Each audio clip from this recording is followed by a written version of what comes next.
parole est lumière qui éclaire mon chemin. Je la serre dans mon cœur pour faire ta volonté. Elle procure la sagesse et le salut divin. Elle me place loin du mal et m'enseigne ta bonté. Ta parole est lumière, ta parole est lumière. Je la serre dans mon cœur pour faire ta volonté. Quelle précieuse lumière, quelle précieuse lumière. Elle me place loin du mal et m'enseigne ta bonté.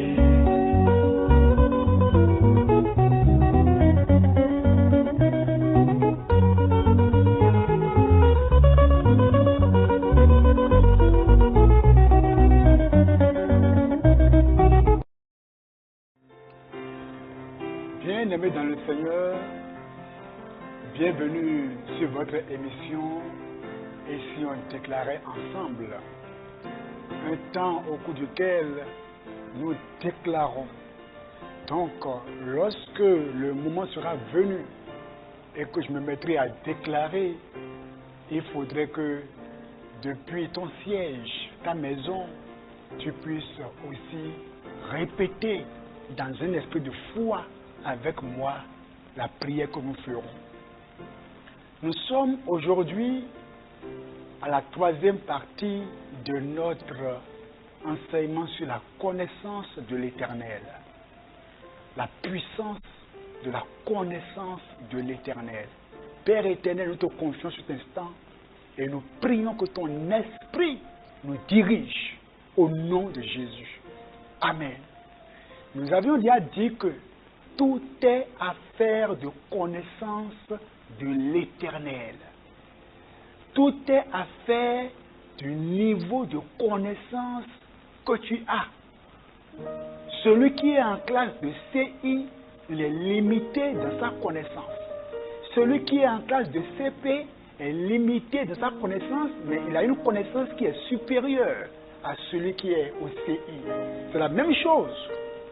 Il y a des enfants de Dieu qui sont au CI, et il y en a qui sont au CP, il y en a qui sont en 6e, il y en a qui sont en terminale, et il y en a qui sont à l'université. Plus vous grandissez dans la connaissance de l'Éternel, plus grands seront vos exploits. En quelle classe es-tu actuellement par rapport à la connaissance de l'Éternel? Les pasteurs souffrent aujourd'hui parce que les membres qu'ils enseignent, ils ne leur enseignent pas sur la connaissance de l'Éternel, pour que chacun puisse avoir une relation personnelle avec Dieu, une relation approfondie avec Dieu. C'est pour ça que quand il y a un petit problème, les gens courent pour aller voir le pasteur. Daniel chapitre 11, le verset 32. Il séduira, Daniel 11, 32. Il séduira par des flatteries les traites de l'alliance. On dit, mais ceux du peuple qui connaîtront leur Dieu agiront avec fermeté. Dans ce monde, si tu veux plaire à Dieu, si tu veux continuer à être ferme, à faire la joie de Dieu, il te faut la connaissance de l'Éternel. Et si on déclarait ensemble, ferme tes yeux et déclare après moi, Seigneur, donne-moi, déclare après moi, Seigneur, donne-moi de grandir dans ta connaissance, afin d'être ferme dans les tentations, afin d'être ferme pendant les épreuves, afin d'être ferme face à l'adversité. Oh Seigneur, fais-moi grandir dans ta connaissance, afin d'être ferme au nom de Jésus. Oui, quand nous regardons Daniel, le roi va lancer un défi et va dire que si quelqu'un ose ne pas se prosterner devant la statue qu'il a faite, eh bien, qu'il sera projeté dans la fournaise ardente. Mais le niveau de connaissance auquel se trouvaient Daniel et ses compagnons fait que ces personnes ont refusé de se prosterner devant la statue de ce roi-là? As-tu ce niveau de connaissance pour refuser la compromission au point de perdre ton emploi, au point de perdre les privilèges, refuser de compromettre à cause de quoi? Du niveau de connaissance que tu as pour Dieu. Déclarons ensemble: Seigneur, aujourd'hui, je refuse de compromettre ma foi pour les honneurs de ce monde. Il faut déclarer: je refuse de compromettre ma foi pour la gloire de ce monde. Seigneur, il faut déclarer: Seigneur, je refuse de compromettre ma foi pour les plaisirs de ce monde, pour l'argent de ce monde, au nom puissant de Jésus. Amen. Lorsqu'on va dans 1 Samuel chapitre 17, vous allez voir encore là un homme qui connaissait le Dieu qu'il adore. Il s'agit de David. On ne peut jamais parler de la connaissance de l'Éternel sans parler de David. Lorsqu'on voit les psaumes que David a écrits, on se rend compte que David avait une intimité forte avec Dieu. Face à Goliath, sa taille était de 2,74 m. 2,74 m de taille. Et Goliath défiait le peuple, l'armée d'Israël. Maintenant, David vient et regardez ce que David va dire. Verset 34, verset 32.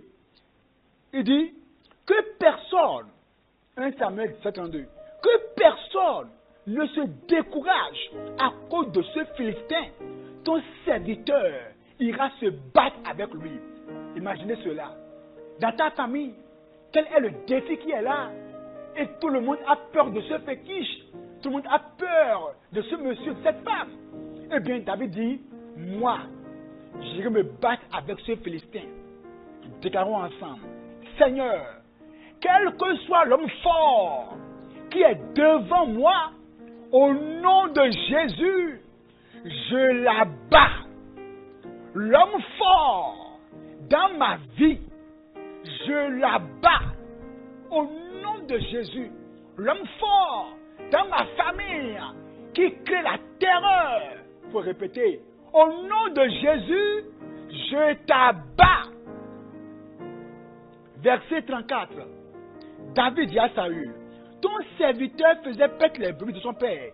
Et quand un lion ou un ours venait en enlever une du troupeau, je courais après lui, je le frappais et j'arrachais la brebis de sa gueule. Verset 36. Il dit: c'est ainsi que ton serviteur a terrassé le lion et l'ours, et il en sera du Philistin de suite incirconcis, comme l'un d'eux, car il a insulté l'armée du Dieu vivant. Verset maintenant 37. Voyez comment il connaît son Dieu. Il y a des chrétiens, quand on les menace de mort, ils ont peur. Mais il y en a, quand on les menace de mort, ils se mettent à pleurer. Pourquoi ils pleurent?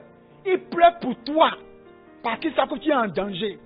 Tu le menaces, mais lui il pleure pour toi, parce qu'il sait que tu vas mourir. Si tu essaies de l'attaquer, tu vas mourir. Donc, il pleure pour toi, parce qu'il connaît le Dieu qu'il adore. Il sait qu'il ne mourra pas. Il sait qu'il est un enfant de vie. Par conséquent, tes menaces ne lui disent rien. Pourquoi? Parce qu'il connaît le Dieu qu'il adore. Il dit, David dit encore: l'Éternel qui m'a délivré de la griffe du lion et de la patte de l'ours me délivrera aussi de la main de ce Philistin. Quelle parole d'assurance! Quelle parole d'assurance! David a été formé en secret. Les grands hommes de Dieu se forment dans le lieu secret par les épreuves, par les difficultés. C'est là que Dieu les forme.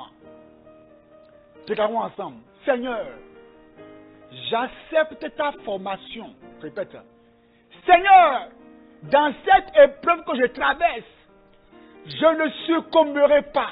Il faut déclarer: je ne murmurerai pas. Je ne murmurerai pas. Tout comme Daniel. Oh Seigneur, tout Goliath sur mon chemin, au nom de Jésus, je l'abats. Il faut déclarer: les Goliaths de mort spirituelle, les Goliaths de mort spirituelle, il faut déclarer, qui m'empêchent de prier, je les abats. Les Goliaths d'oppression, de lourdeur, je les abats. Les Goliaths de peur, je les abats au nom puissant de Jésus-Christ. Seigneur, tout Goliath de maladie qui refuse médicaments et qui veut créer en moi la peur, je l'abats dans le nom de Jésus. Oh Seigneur, tout Goliath qui est dans mon foyer, qui crée les disputes, au nom de Jésus, je l'abats au nom puissant de Jésus-Christ. Cher ami, il te faut grandir dans la connaissance de l'Éternel, en lisant sa parole, en cherchant l'Éternel dans sa parole, en sondant les Écritures pour devenir un chrétien mature, un chrétien qui fait la fierté de Dieu, un chrétien qui n'a pas peur de l'adversité. Que le Seigneur te bénisse. Amen. Ta parole est lumière qui éclaire mon chemin. Je la serre dans mon cœur pour faire ta volonté. Elle procure la sagesse et le salut divin. Elle me place loin du mal.